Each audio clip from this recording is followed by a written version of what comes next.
chewing gum mo.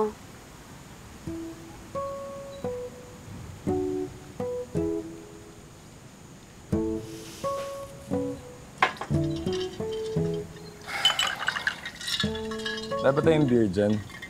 Beer sa umaga? O bakit hindi mo itry itong fresh orange juice na ginawa ko? Galing pa yan sa garden ni Don Fidel eh. Full of antioxidants, vitamin C, Bingi ka ba? Ha? Hindi nga ako umiinom yan. At hindi niyo po ako kailangan sigawan. Kahit kasambahay lang po ako dito, pero I don't think you have the right na para pagsalitaan ako ng ganyan or pagsigawan ako ng ganyan. Gusto niyo po ng beer? Well, wala po tayong beer dito kasi walang nagbe-beer dito. Pero pag gusto niyo talaga ng beer, edi pwede naman pumunta ako ng tindahan dun sa bayan para bilhan ko kayo ng beer. Pasensya na po kayo.